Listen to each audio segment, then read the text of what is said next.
அன்னைக்கு ஆஸ்திரேலியா மூஞ்சிலே கரிய பூசிட்டாங்க நம்ம இந்தியா டீமை சேர்ந்த 3 பிளேயர்ஸ். ஒன்னு ரோஹித் சர்மா, இரண்டாவது ஷிகர் தவன், மூன்றாவது விராட் கோலி. அது அக்டோபர் 16, 2013 ஜெய்ப்பூர்ல நடந்த ஒரு ஒன் டே மேட்ச். அன்னைக்கு முதல்ல பேட்டிங் ஆன ஆஸ்திரேலியா 50 ஓவருக்கு 359 ரன்கள் அடிச்சாங்க. அந்த மேட்ச்ல ஆஸ்திரேலியா சார்பாக மச்சா நீ அவுட் ஆனா நான் அடிக்கிறேன்னு சொல்ற மாதிரி முதல்ல இறங்கின 5 பேருமே அரை சதங்கள் அடிச்சாங்க. ஆரன் பின்ஸ் 50 ரன்கள், பிலிப் ஹுயிஸ் 83 ரன்கள், ஷேன் வாட்சன் 59 ரன்கள், ஜார்ஜ் பெய்லி 92 ரன்கள், கிளென் மேக்ஸ்வெல் 53 ரன்கள். இது போல அன்னைக்கு ஆஸ்திரேலியாக்கு முதல்ல இறங்கின 5 பேருமே அரை சதங்கள் அடிச்சு மாஸ் காட்டினாங்க. ஆனா இதற்கு அப்புறம் தான் ஒரு மிகப்பெரிய சம்பவத்தை ஏற்படுத்தினாங்க இந்தியா டீமை சேர்ந்த ஒரு 3 வீரர்கள். இது போல ஒரு சம்பவம் நடக்கும்னு ஆஸ்திரேலியா பிளேயர்ஸ் ஒருத்தர் கூட கனவுல கூட நினைச்சு பார்த்திருக்க மாட்டாங்க. அன்னைக்கு இந்த 359 ரன்களை சேஸ் செய்த இந்தியா ஆரம்பத்திலே அடித்தடியான ஒரு அதிரடியை காமிச்சாங்க. ரோஹித் சர்மா அண்ட் ஷிகர் தவன் இவங்க 2 பேருமே முதல் விக்கெட்டுக்கு 176 ரன்கள் பார்ட்னர்ஷிப் போட்டாங்க. பட் அதுக்கப்புறம் தான் ஆசில தானே மண்ண வாரி போட்டுக்கிற மாதிரி ஷிகர் தவன் 95 ரன்கள் அடிச்சு அவுட் ஆயின்னு வெளில போயிட்டாரு. இதுக்கப்புறம் களத்துக்கு வந்த விராட் கோலி தான் இந்த மேட்ச்ல மிகப்பெரிய சம்பவத்தை கிரியேட் பண்ணாருன்னே சொல்லலாம். நிறைய பேர் சொல்லுவாங்க விராட் கோலி எல்லாம்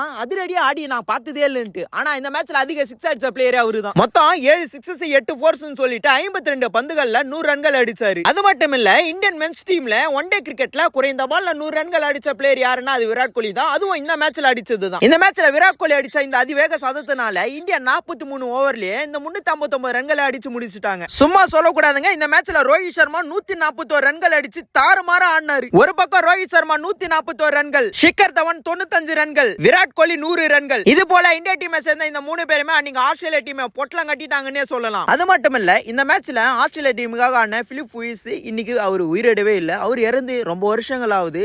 உங்களுக்கு அவர் ஞாபகம் இருந்தா மறக்காம கமெண்ட் பண்ணுங்க.